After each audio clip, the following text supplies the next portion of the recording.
بسم الله الرحمن الرحيم. الحمد لله رب العالمين، وصلى الله وسلم على رسوله الأمين وعلى آله وصحابته والتابعين ومن تبعهم بإحسان إلى يوم الدين. ثم أما بعد، قيشت معنا أصلي سيمي دين كمان باس ما نكر كآيني بيروز إسلام ولم كتابا كالأصول الثلاثة وأدلتها زانای پایبرز محمدی کوڕی عەبدولوهاب ڕحمەتی خوای گەورەی لێ بێت باسی سێ ئەسڵەکات، سێ ئەسڵ و بنچینە کە ئەم سێ ئەسڵ و بنچینەیە هەمان ئەو پرسیارەیە کە لەناو گۆڕا لێتەکرێت.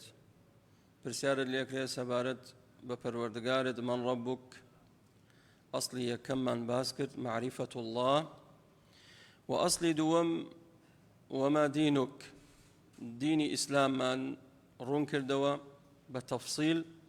أمر دين سر الأصل الثالث معرفة نبيكم محمد صلى الله عليه وسلم. واجبة وبيويستا إيمي مسلمان بيغمري خواه صلى الله عليه وسلم بناسين، ناسينك نكهر بناو بلكو بمضمون بعمل كردار، چونکە ئێمە ئەڵێن ئەشهەدو ئەنە محەممەدن ڕەسوول الله صلى الله عليه وسلم. ئەمە هەر مجرەدەن تەصدیقێک بێت، هەر ناوەکەی بێ لەبەریکەین، ئەوە بەوە داخلی ئاینی پیرۆزی ئیسلام نابین و ناینە ناو ئیمانە و بازنەی ئیمان. بۆیە پایەک لە پایەکانی ئیمان ئەن تؤمنە بالرەسوول، ئیمان بوون بە پێغەمبەران. لێرە پێغەمبەری خوا صلى الله عليه وسلم واجبە بیناسین وەکو خۆی، نە زیادڕەوی تیا بکەین نە کورتڕەویش، چونکە بەڕاستی خەڵک سەبارەت بە پێغەمبەری خوا عەلەیهی سەڵات وەسەلام بوونەتە سێ بەشەوە. قەومانێک زیادڕەویان تیا کردووە، خەڵکێکەیە هاواری پێکات، خەڵکێکەیە حەیوانی بۆ سەرە بڕێت، خەڵکێکەیە ئەچێتە لای قەبرەکەی داوای لێکات. ئەمە بەڕاستی غولووە لە پێغەمبەران، غولووە لە پێغەمبەری خوا صلى الله عليه وسلم. طائفەی دووەم ئەوانن کەوا کورتڕەون، مقصرن، یعنی هیچ ڕێزێک لە پێغەمبەری خوا ناگرن صلى الله عليه وسلم، بە پێغەمبەری دانانن و ئیمانی پێ ناهێنن، بێگومان ئەوانش مسلمان نین. طائفەی سێیەم ئەوانن کە وەسەطن، پێغەمبەری خوا صلى الله عليه وسلم هەم بە ڕەسوولی ئەزانن و هەم بە عەبدیش ئەزانن، چونکە ئێمە شایەتمان دەڵێن وأشهد أن محمدا عبد الله ورسوله، عبدي خوايا دعاي رسولي خوايا، كألين عبدي خوايا يعني بشينية لقل خوايا، شريشي خوانية. پیغمبری خوا صلی الله علیه و سلم بو خوی خوانیه تو وکو خوا هاواری پێ بکەیت و داوای لێ بکەیت، یان دوعا و پارانەوەت بۆ پێغەمبەر بێ صلی الله عليه وسلم، یان پشت بە پێغەمبەری خوا ببەستی صلی الله عليه وسلم. تۆ بێ پشت بەخوا ببەستێ، دەبێ خوای تەعالی فەرمێ وعلى الله فتوكلوا، نەیوت على الرسول فتوكلوا. بۆ ئەمانە زۆر جار دووپاتێکەینەوە، چونکە بەداخەوە مسلمانی ئێمە ئەمە لەسەر زمانێتی ئاگای لێ نییە. خەڵکێکەیە لە مزگەوت نوێژەکە لێرە هەڵەسێڵێ یا ڕەسوول الله، هەڵەسێتە پاوە.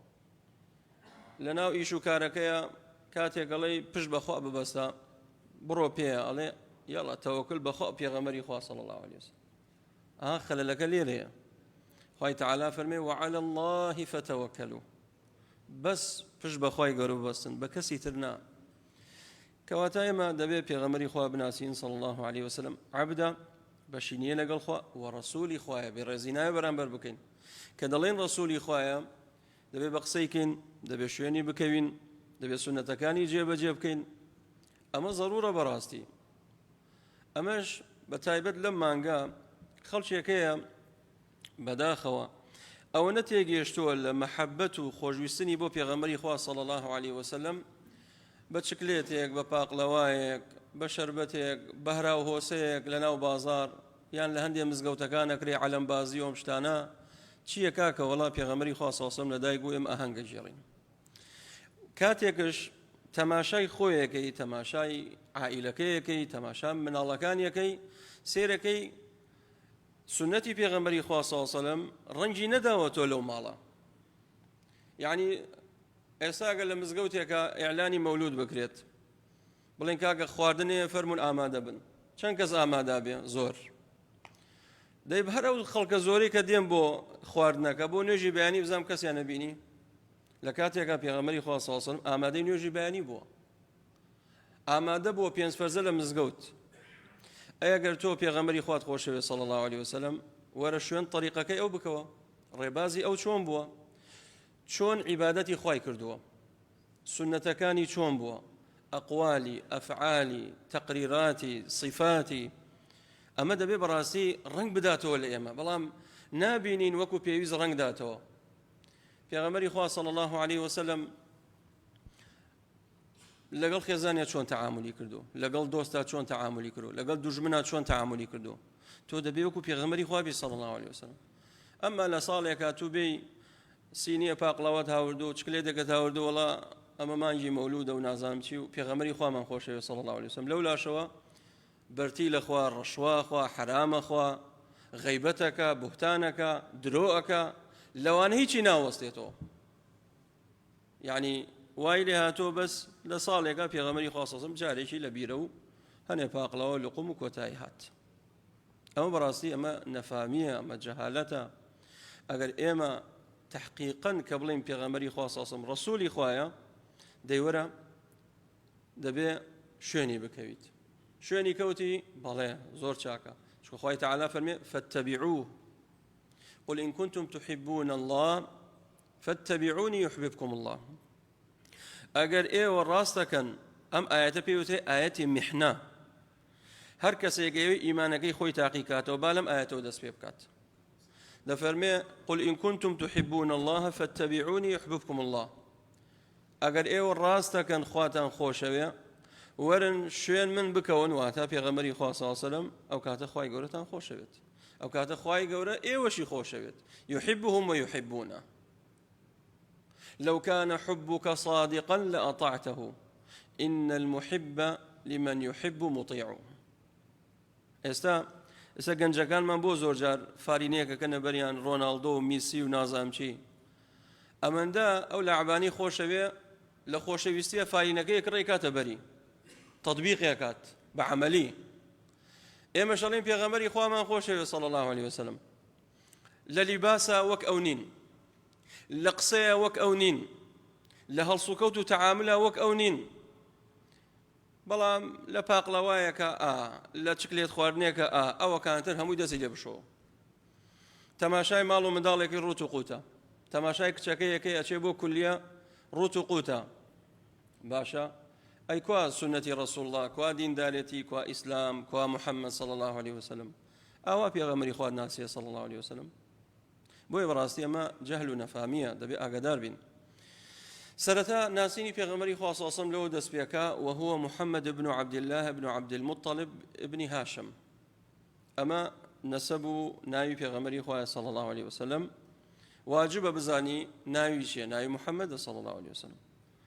ئاگاتان لێ هەندێک لە مناڵانی ئێمە نازانێ پێغەمبەرەکەی ناوی محەممەدە صلی الله علیه وسلم. ناڵێم هەمویان، الحەمدلله زۆربەی مناڵەکانمان نەزانن، بەڵام هەندێک مناڵێ تاکو ئێستاکە درکی ئەوەی نەکرە و نافامێتەوە کە بڵێ پێغەمبەرەکەمان صلی الله علیه وسلم ناوی محەممەدە. کەم تەرخەمەکە بۆ چی ئەگەڕێتەوە؟ بۆ ئەو دایک و باوکە. ئەو دایک و باوکە مقەسڕە، کەم تەرخەمە، فێریکە. محەممەد کوڕی کێیە؟ کوڕی عەبدوڵڵایە. کوڕی کێیە؟ عەبدولموطەلیبە. عەبدولموطەلیب لە کێیە؟ لە بەنی هاشمە. ئاوها وهاشم من قڕیش، هاشم کێیە؟ لە قوڕیشە. وفرمي وقريش من العرب، قريش العرب، والعرب من ذرية إسماعيل ابن إبراهيم الخليل عليه وعلى نبينا أفضل الصلاة والتسليم. كواتا رتشلشي بيغمري خوا صلى الله عليه وسلم أقريته بو إسماعيل بيغمر عليه الصلاة والسلام كر إبراهيم خليل الله صلى الله عليه وسلم. وجاء بيغمري خوا صلى الله عليه وسلم فرمي خرجت من نكاح ولم أخرج من سفاح. دفرمي من لنكاحك شرعيات ما دنيا لسفاح وزنانات متى دنيا.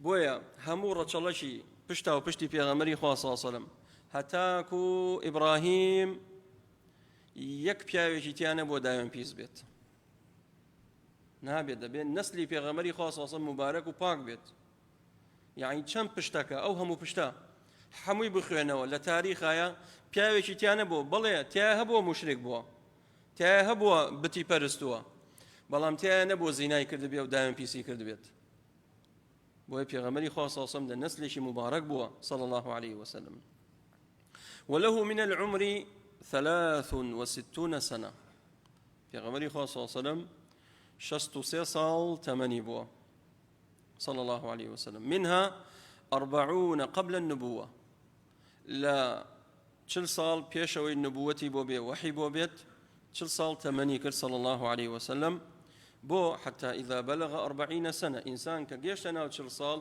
ئەو کاتە کامڵە بێت بەڵام هەتا تۆ هەرزەکار بی 17 ساڵ و 18 ساڵ و 20 ساڵش هێشتا متەکامل نەبوویتە کامل نیتۆ هێشتا ماوتە بۆ ئەوەی مهمەیەکت پێ ڕاست پێرن و بڕۆی پێیە ماوتە گەیشتە چل ساڵ ئەوجا وحی بۆهات پێغەمبەری خوا صلى الله عليه وسلم 23 ساڵی پێغەمبەرایەتی بوو 10 ساڵ لە مەکەیە بوو 13 ساڵش لە مدینەی پێغەمبەری خوا صلى الله عليه وسلم فەرمێ نبئ بإقرأ با أو بينج آية اقرأ باسم ربك الذي خلق الإنسان من علق اقرأ وربك الأكرم الذي علم بالقلم علم الإنسان ما لم يعلم بمبوب نبي والنبيش لنبأوه هاتا وهند يقول أن النبي لنبأوه هاتا واتال لخبره هاتا نبي هوالشي بيه خبرشي بيه لخوا إيجينت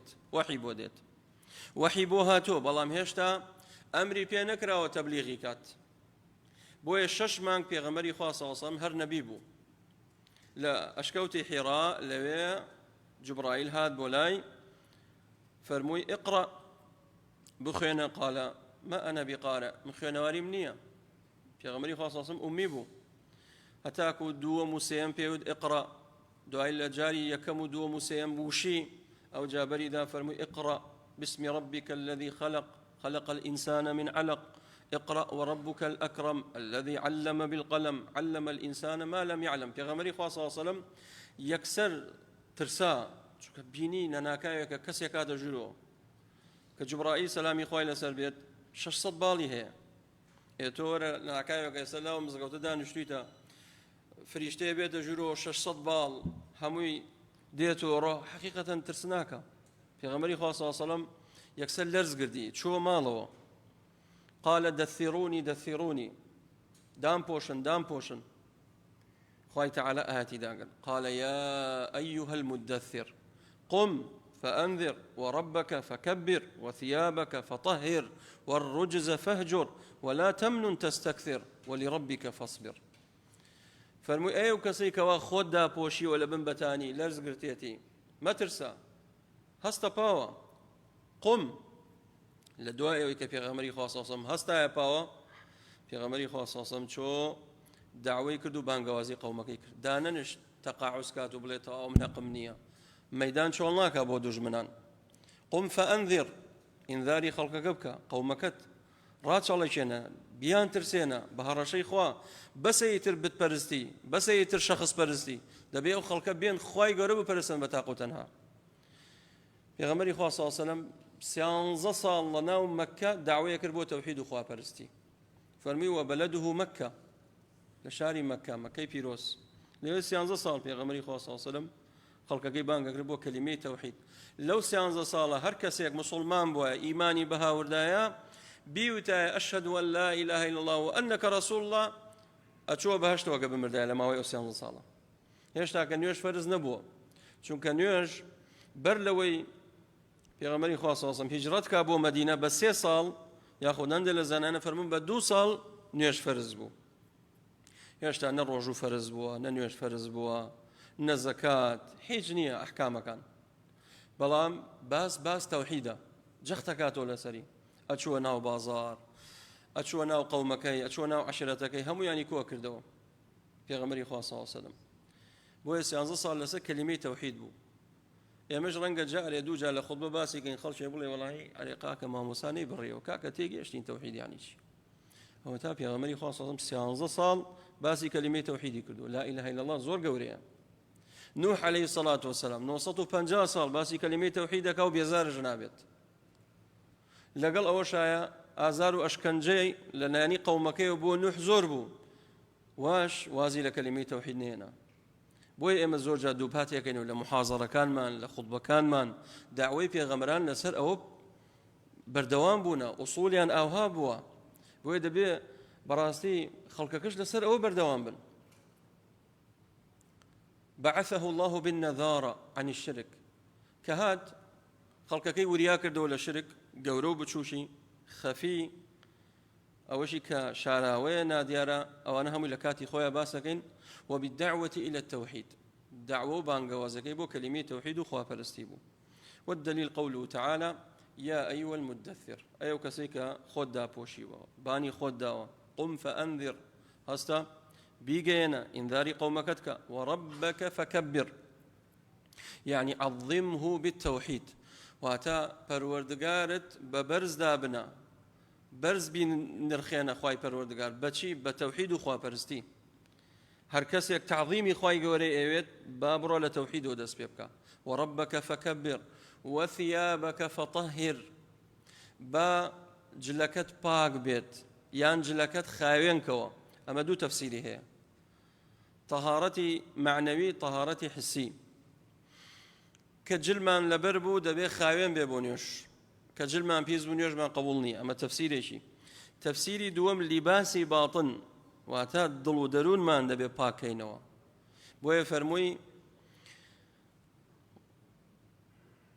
ئەی طەهر ئەعمالەکە عن الشرك کردەوەکانت لە شرک و لە تاوان پاککەرەوە ئەم خیتابە ڕاستە بۆ پێغەمبەری صلی الله عليه وسلم بەڵام مەبەست پێی عمومە تەبعاً بۆ ئومەتی محەممەد صلی الله عليه وسلم چونکە لەم یەک دوو ڕۆژانە گوێم لە مامۆستایەک بوو بەداخەوە چاوەشەکاری کرد وتی محەممەدی کوڕی عەبدولوهاب لكتاب الأصول الثلاثة تفسير أو آياتك وربك فكبر وثيابك فطهر يعني طهر أعمالك من الشرك كواتاب يا غمري خاصة مشرك بو يعني براسي كساني جاهل نفهم أو تفسير يكن أو تخوي تعالى فرمي يا أيها النبي اتق الله ولا تطع الكافرين تقوى إخواتها بي وجورالي بباورانك ولا تطع الكافرين والمنافقين باشا پێغەمبەری خوا صلی الله علیه و سلم تەقوای هەبوو یانە دەیفەرموو ئینی ئەتقاکم لله وأخشاكم له بەڵام بۆ خوای تعالی فەرمی یا ئەیها النبی اتق الله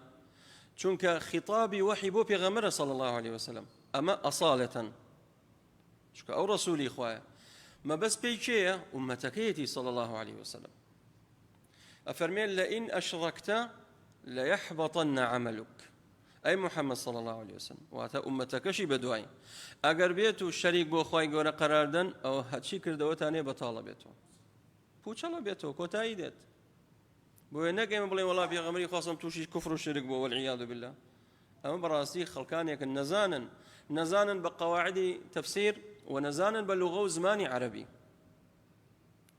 وأم تفسير الجوان بيت أم بياوبة خوي هاورد بيتي برو ابن عطية الأندلسي لكتاب المحرر في التفسير لباسكات همان قول دينيتو ضل طهر أعمالك من الشرك ابن كثير دينيتو إمام مسلم دينيتو أو جابوه بهم أمبياء ناشرين كم لا يخلق أمر راستي شوا شكارية بداخو فرمي والرجس فهجر أوي الرجس واتا أصنام هجريكا بشتي ليبكا أوري لنا ديتو باشا قد في غمري خاصة أوري لا صنم داوته نخير أي بولي والرجس فهجر كواتبو إيميما يعني بيجينا بأمتكات كوا وازن بتبرستي بينن هجري كان ولا تمنن تستكثر منت نكي كاتيك كارو كردواكي ودعوة بانغوازيكي زورك سبحان الله عبادتك ومنتك كابون من عندي مواقفه كابرالي